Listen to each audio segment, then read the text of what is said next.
नमस्कार। चिंतन मनन की इस श्रृंखला में प्रस्तुत है आज का चिंतन। धर्म में विवेक का समावेश अनिवार्य। सैनिक रक्षा प्रणाली के गुप्त सूत्र ठिकाने आदि दुश्मन को बताए तो यह सब विवेकहीनता ही होगी। ऐसे में सत्य श्रेयपूर्ण न होकर घोर अहितकर बन जाएगा, जो कि अभिष्ट नहीं है। बोला कुछ जाए और किया कुछ जाए, इसी को पाखंड कहते हैं। यदि धर्म अपनाया है तो सत्य अपनाना पड़ेगा, और सत्य अपनाना है तो पाखंड को छोड़ना ही पड़ेगा। गुरुदेव ने कहा, सत्य और विवेक के सम्मिलन से समझदारी का गुण उत्पन्न होता है। समझदारी से किया गया कर्तव्य धर्म बन जाता है। एक व्यक्ति अपने 3 बच्चों को किसी विचारशील व्यक्ति के पास ले गया और बोला, इन तीनों के भविष्य और गुण बताइए। विज्ञ व्यक्ति ने तीनों को 2-2 केले दिए। एक ने छिलके उतार कर सड़क पर फेंक दिए, दूसरे ने कूड़ादान में डाल दिए और तीसरे ने छिलके उतार कर गाय को खिलाए। भविष्यवक्ता ने कहा, पहला मूर्ख, दूसरा बुद्धिमान और तीसरा संत बनेगा। तीनों की परख उनकी समझदारी से ही हुई।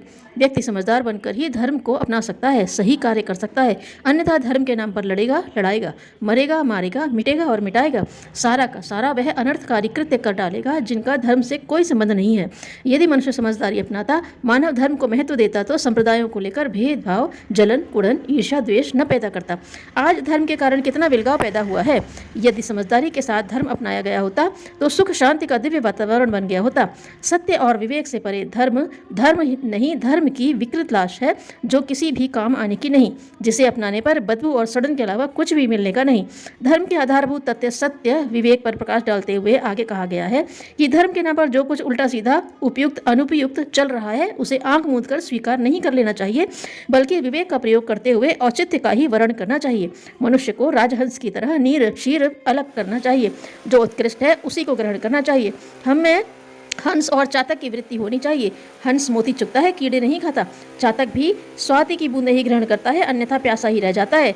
धर्म के साधक को इतना नैष्ठिक बनना आवश्यक होता है।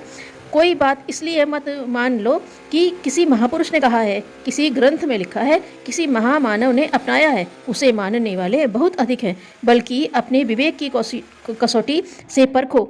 यदि उचित लगे तो अपनाओ, भले ही उसके समर्थन में कोई न खड़ा हो। धन्यवाद।